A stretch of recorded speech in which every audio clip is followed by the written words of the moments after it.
Je me suis éveillé le matin prochain avec moins esprit que les jours antérieurs. Les mots d'Alice me fracassent la complaisance insouciante que j'ai démontrée en avance. Je me demande pourquoi je suis déchiré de ma vie et hurlé dans ce néant.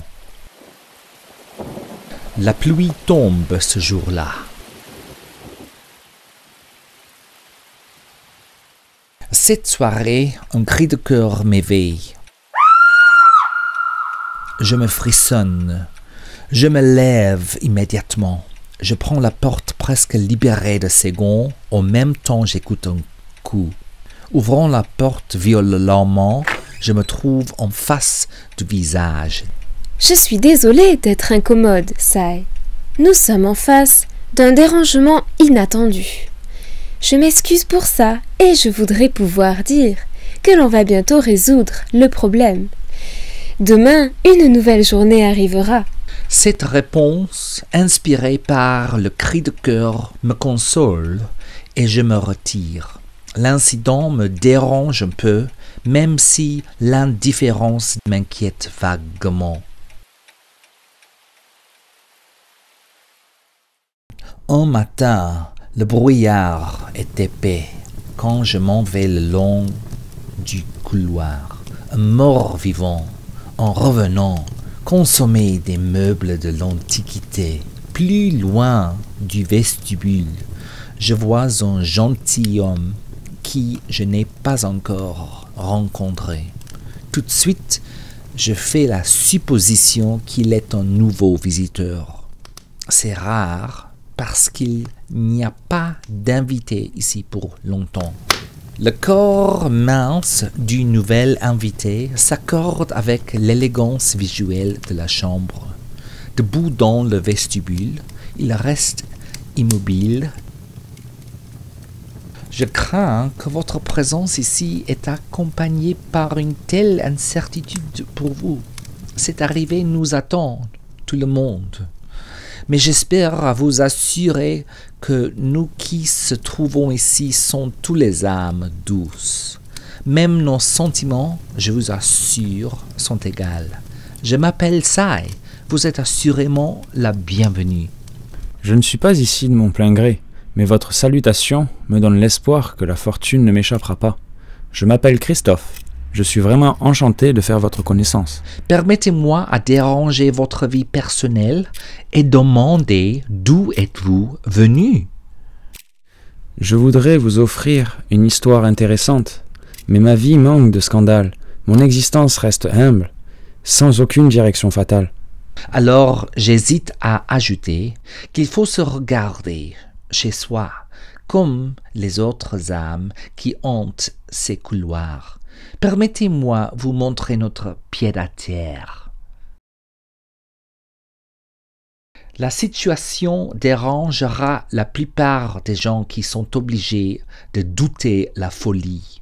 Christophe ne présente pas des signes d'inquiétude ou d'insécurité. Sa capacité d'adapter au nouveau monde imposé sur lui est incroyable. Tout à coup, j'admire la tranquillité de cet homme et sa chaleur, et je sens tout de suite des liens intimes entre nous. Les jours se passent et j'accompagne mon bon vivant ami Ashworth aux bibliothèques. Nous discutons au sujet de la destination finale des particules qui entrent un trou noir. La conversation est gaie. Mon invité mutuel, ou compagnon, comme nous savons nous adressons, est excessivement amusé par les erreurs, ou plutôt les limitations de la science moderne.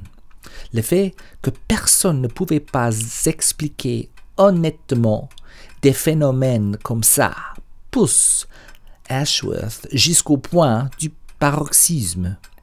On s'amuse beaucoup du moment d'exubérance, mais mes pensées sont préoccupées par le sort d'Alice. Je m'excuse mon départ prématuré d'Ashworth, qui reste courbé, des éclats successifs de rire. Je le salue brièvement. Au vestibule, je trouve mon adorable employée aux réceptions.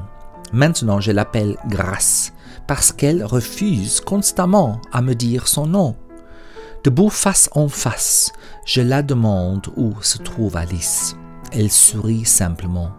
Grace m'a dit qu'Alice est dans sa chambre, mais incapable de voir des visiteurs. Les forces de ces mots combustibles mis feu à ma curiosité. Allant vers la chambre d'Alice, je remercie Grace. Jetant un regard sur Christophe qui est en train de descendre, je monte l'escalier. Ah, Sai, j'ai reçu une note. On m'informe qu'on sert un mélange particulier de thé chimérique à la chambre d'Alton dans la matinée. Je crois qu'une occasion comme ça en vaut la peine, non? Alors, pourquoi pas? J'aime n'importe quelle occasion à agrandir le cœur et l'esprit. Allons-y.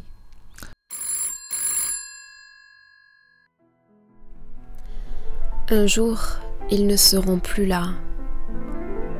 Une si grande tristesse m'embrasse. Je voudrais lui déclarer mon amour, mais hélas, les deux hommes sont déjà ensemble. Il faut les laisser faire, abdiquer. Ce n'est pas à moi de les déranger. Je reste ici. Je sais qu'une occasion d'être encore une fois face à lui ne se représentera jamais.